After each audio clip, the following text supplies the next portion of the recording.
Okay guys, we're back again, and today we're going to be looking into who I consider the most interesting character to ever come out of the new underground scene, Joeyy. Although considering him a member of the new underground might be a bit of a stretch, considering the fact that he did blow up pretty recently, but has actually been making music for over a decade and a half at this point. Yeah, that's right, he's actually been creating and dropping music as far back as 2009, on MySpace no less, before SoundCloud ever became mainstream or any rapper was able to pop off of the internet, so that goes to show that Joeyy really had a devotion to his craft for a long time. But that also begs the question, why did it take so long for him to finally blow up? Well, let's find that out when we look into the story of Joeyy, a tale that's rife with slander, beef, and worst of all, internet politics. So this is definitely going to be a fun one, guys. But without further ado, let's jump right into it. Joseph Green was born December 20th, 1996 in Providence, Rhode Island. Not much is known about his family life besides the fact that he had a Dominican stepfather who helped to raise him alongside his mother. He also has at least one younger sister. He could possibly have more siblings,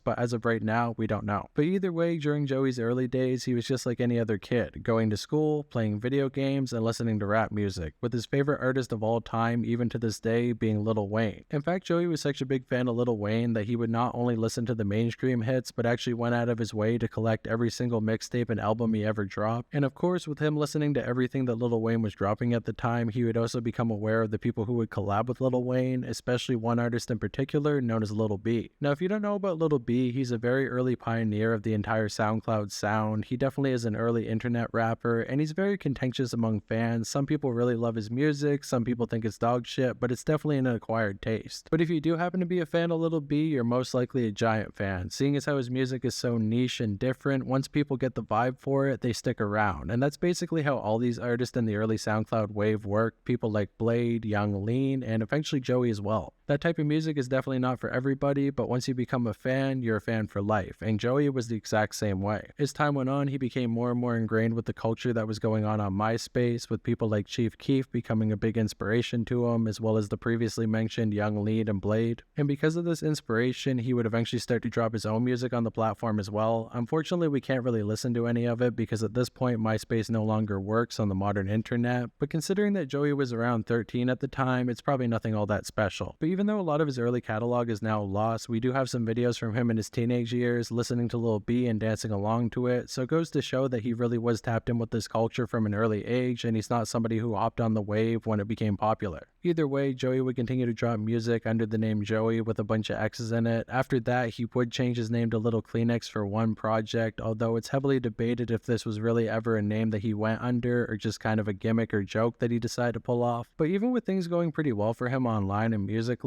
unfortunately his real life was pretty hectic, with him moving from school to school throughout middle school and elementary before finally getting to high school and deciding to drop out altogether. This wasn't because he was a bad student or a troublemaker or anything like that. It simply came down to the fact that he was so isolated from his fellow classmates due to the fact that he was moving around so much that he decided it was better off that he be homeschooled. Although this homeschooling wouldn't last very long either, and before long Joeyy was spending his entire day online making music, creating his own instrumentals, trying to produce and master his tracks, and gaining a little bit of a fan base from it. At the time, he had moved from MySpace to DatPiff, which is another now mostly defunct website, so once again we can't listen to any of the music he dropped there. So to look to his earliest body of work, we have to listen to the project To You From My Mind, a project that was dropped all the way back in 2011 when Joeyy was only 14 years old. But despite his age, it actually is a pretty decent body of work. It's definitely heavily influenced by Lil B, and you can tell that when listening to it. Do not push my buttons. I don't got time for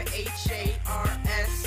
Strategical movements like I'm playing chess. You should realize greatness when it's in plain view. This Joeyy keeps it jumping on my kangaroo. But overall, for somebody so young, it's competent. And it seems like I'm not the only one who thinks this, because some pretty prominent members of the early underground scene would start to take notice of Joeyy, including Black Cray, who would take a picture with him at one of his shows, which overall seems like a fan meetup, but apparently they actually did have a track together in 2013, which is now unfortunately lost. But on top of that cosign from Black Cray, he would also get noticed by JP Dream Thug, who seems to be pretty forgotten by today. today's standards, but he is a pretty prominent member of the underground, being a member of Goth Boy Clique, and at the time being part of a group known as Mesh Gang, with him eventually asking Joeyy to become a member as well. Now overall, this group's relevancy in the grand scheme of the underground really isn't anything all that special, mostly being a clone of Shield Gang and making similar type of music, but it does go to show that people were willing to give a cosign to a very young Joeyy, showing that he had promise from a young age, and most likely inspiring him to continue to create music throughout the following decade. However, the downside was that the genre of music that he was creating at the time, known as cloud rap, wasn't very popular, especially not in Rhode Island, meaning that he wasn't able to go out to shows or really perform music live in any capacity. And even in the internet space, cloud rap wouldn't really rise to prominence until around 2015 to 2016, when acts like Suicide Boys and Puya would start to break onto the scene, but even still, that was mostly only in Florida, and it wouldn't be until late 2017 when Lil Peep passed away that people would finally take notice of this much more niche type of music, meaning that Joeyy was way ahead of his time. But none of this would stop Joeyy from making music, with him saying in an interview that he never had any intention to take the popular style from Rhode Island and run off with it, and instead wanted to make his own style and attract more people to his hometown. And I feel like that shows the difference between somebody who really wants to be an artist and make music and somebody who's only trying to ride a trend in hopes of getting to the top and maybe popping off. Joeyy didn't care if he was going to pop off one way or the other, and if he was going to do it his way. However, that doesn't mean that Joeyy didn't have any experience working with people in real life, because he would eventually start to produce for both his cousin and uncle, and even got to work at a radio station in Rhode Island for a short time, which helped him to work on his production skills and become a more talented artist. And during this time, he would drop 5 more mixtapes, compiling all the cut songs from To You From My Mind in 2011, followed up by A mixtape that same year, which was once again very heavily inspired by Lil B. After that, we would get To You From My Heart, followed up by No Key in 2013 and Unreleased in 2014, right around the time that Mesh Gang would break up. And after the release of those 5 projects, his releases would become more scattered and all over the place, with some of them dropping on YouTube, some on Bandcamp, and others on other platforms. And he would even land a couple music videos on the YouTube channel known as Trill Funk, which helped to grow the careers of many underground artists at the time, like Lil Peep and Ghostmane. However, it seems like Joey's videos only sit at around 10k views even to this day, so I wouldn't say that helped his career in any meaningful capacity. It seems like the world just wasn't ready for Joeyy at the time, and the type of music that he was making was still a little bit too niche and obscure for people to really latch onto, so instead of focusing on that, he would put more time into working on his audio skills, and eventually landed a job working with a pretty prominent comedian known as Sam Hyde. Now, it's not exactly certain how these two met in the first place. From what I can tell, I think Joeyy reached out to Sam Hyde and asked if he could work on his audio mastering, at the time going under the name One Man, which would eventually form up into a collective known as One Team. I mean, it's not that out of the question to think that Joeyy might have been a fan of Sam Hyde at the time and decided to reach out to him for a job, and it seemed to work out because he would do audio mastering on the show known as Happy World Daddy, which he would continue to work on throughout 2018, giving him a permanent stream of income as well as a full-time job, meaning that music didn't have to be his only moneymaker at the time, which is a good thing considering that the SoundCloud payouts definitely weren't that good. And it seems like through his work on this show, he was able to form up a pretty good connection with Sam Hyde, because before long he would start to appear in skits alongside him and eventually gain his own little fan base off of the back of Sam. Now, I know everybody's waiting for me to say something about Sam Hyde and how he's very edgy and a very controversial figure online, but overall I really don't know too much about the guy besides the fact that he was in that one iDubbbz video, so to save myself from saying anything stupid here, I'm just gonna say he's edgy, and that's all you really need to know. Which at the time, being 2018, didn't really matter, but as the years went on and the internet started to shift and change, and the political alignment of the internet would also start to change, eventually this would become a problem for Joeyy. Well, kind of. But we'll talk about that a little bit later on, because for now things were going good, with Joeyy coming back to music and starting to drop stuff on SoundCloud, including a mixtape called God Left, which is a lot more polished than all of his previous work. He then followed that project up with 2 more, known as Fake Person and Damaged Goods, which overall are pretty solid and did pretty well for him at the time. I mean, it's not like he was blowing up overnight or anything, or making his way into the mainstream like artists like YBN Namir and Comethazine, but for the first time in his career, his streams were extremely steady and were growing by the day. He was finally gaining that true organic growth that a lot of artists strive for, and I feel like it helped him out in the long run to gain his fan base bit by bit, because it meant that the people who were listening to him were actual fans and weren't just going to move on to the next big thing once it came out. I mean, look at where YBN Namir and Comethazine are nowadays, and look at where Joeyy are. I feel like playing the long game is definitely the better choice. Sorry, Comethazine fans, I know you exist and I know you're extremely vocal, but overall the dude definitely somewhat fell off. Can we at least admit that? No? Okay. back to Joeyy. By 2019, Joeyy would start to drop music on the One Team YouTube channel, starting off with a music video for the track Birthday, which now sits at over 100,000 views. I think there was other videos after this point that he decided to archive, so we can't listen to those. There's a lot of lost Joeyy music apparently. But hey, cracking 100,000 is definitely no small feat. He would also drop another project that year called Face Value. However, it wasn't until 2020 when he really started catching a massive buzz with his project Attention to Retail. I'm just kidding, the album was actually called Buyer's Remorse. I would never get it mixed up with Attention to Retail that came out the next year. I was actually trolling you guys. I was playing 4D chess with you. I would never get something wrong in my video. Are you kidding me? I said all that and I'm still gonna get 10 comments that are gonna be complaining about my pronunciation of the most random thing ever, but it is what it is. Still love you guys. Which also had a feature from a pretty prevalent Scottish artist named Juju, who had actually also previously worked with another underground rapper named Sematary. That's right, Sematary, baby. He's into the story now. You ready for this? Because this is actually how the Joeyy and Sematary beef initially got started off. So basically, Juju and Sematary ended up creating a track together named 1312, which had heavy themes of hating the cops, which is pretty par for the course when it comes to Sematary music. But it turns out that Sematary wasn't exactly happy with Juju for working with Joeyy, because in his eyes, One Team, Joeyy, and Sam Hyde were all alt-right, and of course, Sematary himself is pretty left-wing, which is honestly a pretty silly way of looking at music. I mean, artists that don't politically align work with each other all the time. I mean, look at people like Gizmo and Black Sand, or Kanye and Playboi Carti. Kanye's a devout Christian and Playboi Carti is a devil worshipper, yet they still manage to make music together. But I guess Sematary doesn't feel the same way as me, because he would tell Juju that he couldn't work with One Team at all anymore, and because of that, the two of them would eventually fall out, leading Sematary to take down all the music that he created with Juju. Which isn't completely out of the question when it comes to Sematary, because he already took down most of the music that he made with Ghost Mountain, and he would later say in the Mascarilla interview that apparently he took it down because he couldn't perform it, so he felt like there was no reason to keep it up. He was just into more regular life stuff, and I'm only about this ever, so, you know. But I knew he was hella good, so I was like, bro, you should really do this, bro. You're gonna be really big, bro. Like, it's super fire when you do it, yada, yada, yada. And he, like, kept coming to the studio with no lyrics written or nothing, and didn't show up for videos, hella flaky. When I would drop all those tapes, like the first 4 or something, he never pulled up to, like, celebrate it once because he had, like, other things going on. And, yeah, that just led to tensions when one person's really into it and the other one's, like, it's a hobby, so... He got into other things, and I don't do other things, so that's that. Because I guess, as the internet says, like, he went to college or something. Yeah, I guess. However, that explanation is most likely bullshit. As you're going to see as the video goes on, Sematary definitely feels a certain type of way to people who he thinks might get bigger than him, not to mention that Mascarilla actually manages Sematary, so you really can't expect for him to ask him any hard questions. Overall, I definitely think he should have specified that he managed Sematary, but I'm getting way off track here. Let's get back to Joeyy. By this point, it was 2021, and Joeyy ended up dropping a track called Shirt, which would become a sleeper hit for him and helped to boost his career even more. And then by the summer, he would follow that track up with another one called Petco, which once again was a pretty big hit. And those two tracks were followed up by another massive project from him called Attention to Retail, which included another feature from Juju on the track Hug, as well as a feature from RX Poppy on the song Timothy, which really helped Joeyy out because RX Poppy already had a pretty large underground fan base. However, this was really only the beginning of his blow up, with it basically taking place over the course of the next 3 years, with him going from a pretty well-known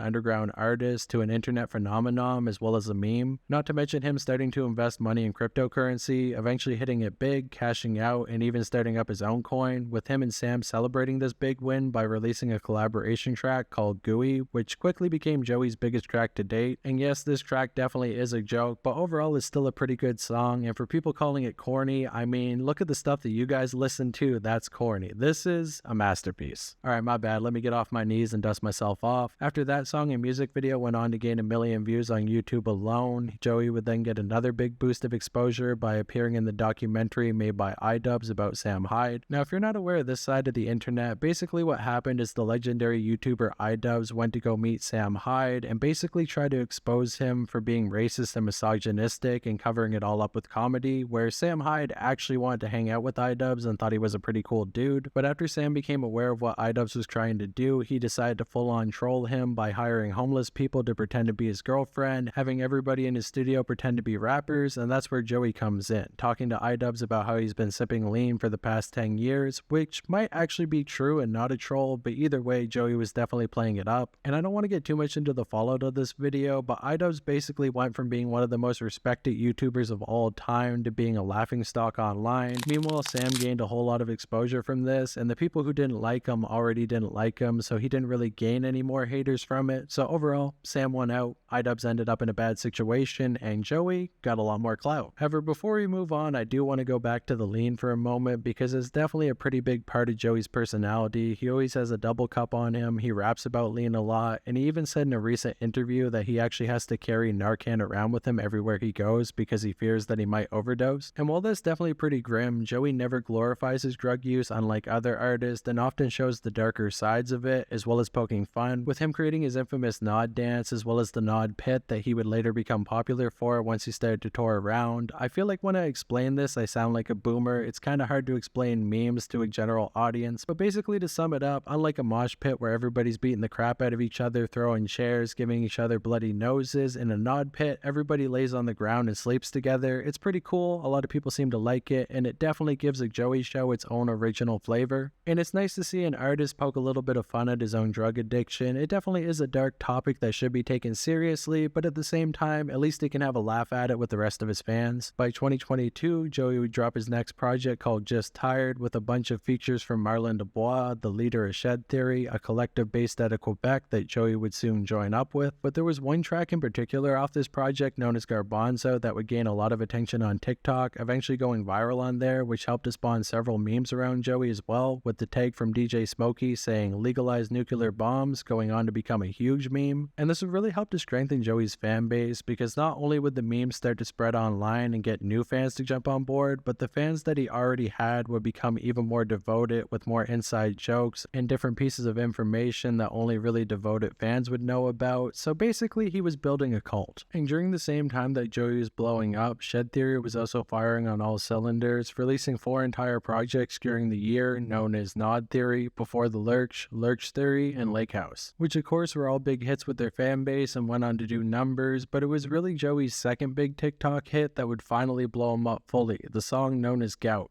Now, I'm not exactly sure why this track took off the way that it did. It was probably just the right place at the right time, but either way, it ended up racking up 3 million views on YouTube alone, and it seemed like at this point, Joeyy had finally made it. Although that's not completely true, because even though he had big songs and was doing pretty well on SoundCloud and Spotify, he only had about 15k monthly listeners, which is definitely pretty impressive for an underground artist, but at the same time, it's really not those big numbers that you need to be a full-time artist. And this would lead many online to think that Joeyy was only becoming popular because of the associations that he had to other people like Sam Hyde as well as Shed Theory, but he would prove everybody wrong in 2023. He started the year off by hiring a new manager known as Nextdoll, who's a pretty controversial figure in his own right, which is a whole can of worms that maybe I can dive into in a later video, but for right now, all you really need to know about the guy is that he was the previous manager of the artist known as Yeet, which is a pretty big deal for Joeyy considering how relatively underground he was at the time, and this would soon gain him connections in the mainstream industry that would help him out in the long run. And immediately after getting that connection, he would go on tour and do nod pits all over the country, gaining the attention of a bunch of YouTube channels, as well as doing a couple art exhibits where basically he would sleep for 12 hours while people would watch him. He spoke a little bit about this in a recent interview, saying that he had to take sleeping pills to make sure that he was able to stay asleep during the entire exhibit, as well as drinking lean the night before and staying up very late. And then after it was over, he unfortunately ran out of lean and couldn't get any more because he was in Japan. He seems to be very wishy-washy when he talks about his lean consumption, but either way it seemed to be a big hit and just another thing for his fan base to talk about. He also ended up going to Summer Smash that year and getting to meet his favorite artist Chief Keef, as well as connecting to Xavier Soap Based, who actually previously appeared on one of the Shed Theory albums, so overall he was making some good connections. But I already know what you guys are waiting for. You want to hear about the beef between Sematary and Joeyy. Now, I already made an entire video about all the beefs that Sematary got into, but I will do a quick rundown here just so you guys can have the full story of how Joeyy really rose to relevancy, because overall this beef definitely had a pretty big effect on his career. Don't get get me wrong, he was already going to be big and he already was starting to hit that mainstream kind of top of the underground level, but after the Sematary beef, basically everybody knows who Joeyy is now. But anyways, here's the rundown. So basically Sematary became upset with Joeyy for having a connection to Sam Hyde, considering Sam Hyde alt-right, and eventually severing his connection with Juju because he made a song with Joeyy. This all went down in 2020, and for the next little bit there was rumblings that Sematary maybe had a problem with Joeyy, but people weren't quite sure because a lot of this stuff hadn't surfaced yet. But it seems like Joeyy was aware that he was getting under Sematary's skin, so he decided to leak one of his own tracks where in one of the lines he would compare Sematary to another rapper known as Sebi, basically saying that he would never listen to Sebi and Sebi might as well just be Sematary. You rappers hella corny just like Sebi. You won't ever catch me listening to Sebi. Sebi might as well be Sematary. This was most likely just a joke to try to rile Sematary up, and if he never said anything about the event, nothing would have went forward, but of course, Sematary is very overly emotional when it comes to anybody talking about him, so he decided to retaliate in an interview saying that he wanted to take all the alt-right rappers out of the underground, and that if he met any of them in person, it was going to be on, and he was going to take it into his own hands. In the interview, the name of the rapper that he was talking about was censored out, but pretty well everybody online knew who he was talking about, and soon after that, Joeyy would actually retaliate as well. He ended up dropping this video on Instagram talking about how he never bothers anybody in the underground, and he really doesn't appreciate Sematary trying to make threats against him and his friends. First of all, fuck the opposition. Y'all are fucking stupid. Listen, I'm gonna say it like this. Half of y'all are fans. I run into you. You're shaking. I tell you, don't worry, I'm not gonna do nothing to you. And then you ask for a picture, but then you're like, oh, I can't take a picture with you because of And I'm like, all right, whatever, it's fine. Then you meet the bros and you ask them for a picture. You take pictures with them on your phone. Okay, you're low-key fans, I get it. And then soon after that, Marlon Dubois would also drop a video which was a lot more aggressive, with him revealing the fact that somebody in Haunted Mound had actually previously taken a picture with him, and that was the artist known as Buckshoot. Okay, so his name is actually Buckshot, but for some reason Marlon kept calling him Buckshoot during this entire video, which is pretty funny. And while this doesn't seem like a very big deal to anybody who's normal, one thing you gotta know about Sematary and Haunted Mound is that he controls all their Instagrams, he only lets them take pictures with certain people, and as we already know from the entire Juju and Ghost Mountain situations, if you cross Sematary the wrong way, he will cut you off. Not to mention, Buckshot isn't just some random member of Haunted Mound that joined the group later on, he's actually one of Sematary's best friends and has worked with the group from the early days. So Marlon revealing the fact that one of Sematary's closest associates would take a picture with him was a pretty big deal, but that wouldn't be the end of Sematary's embarrassment because he actually ended up going to Chief Keef's album release party, and of course, Joeyy was also invited as well. Now you would think after Sematary talked all that big game, he'd be ready to fight Joeyy in person, but not only did he not fight him, he wouldn't even talk to him. In fact, he wouldn't even turn around when Joeyy continued to tap on his shoulder and try to get his attention. And in my opinion, there's no real way to defend this. I mean, I know that Sematary doesn't look like the type of kid that's gonna fight anybody, but if you're saying you're gonna take things into your own hands and even implied that he might kill Joeyy if he saw him in person, why aren't you gonna talk to him? I mean, I'm pretty sure Joeyy wasn't gonna haul off and knock him out or clobber him or anything like that. They probably just would have talked and maybe Sematary would have looked bad, but honestly I don't think there's any worse outcome than him not turning around or even addressing Joeyy in any way. And even worse than that, once this surfaced online, people would start to make fun of him on Twitter, and he decided to respond to them by saying that he wasn't going to disrespect Chief Keef by starting a fight at his party. But the funniest thing about this entire situation is that Joeyy would later reveal in an interview that Chief Keef actually wasn't there at the time, meaning that Sematary was completely capping and just didn't want to address Joeyy in person, which makes sense. People talk shit on the internet all the time and never expect to see the person in real life, but when it comes down to it, it always happens like this. They don't want no smoke, they don't want to fight, and of course, they don't even want to talk to them. Which is why I'll say again and again, I am a complete internet gangster. If you ever see me in real life, I'm soft as baby shit, I'm not going to fight you, I'm just going to say that right now, you will definitely kick my ass. But either way, that basically closed off the beef between them. I mean, they definitely still don't like each other. It seems like Joey's pretty indifferent to Sematary, but you can tell that Sematary's feeling pretty angry about this entire situation.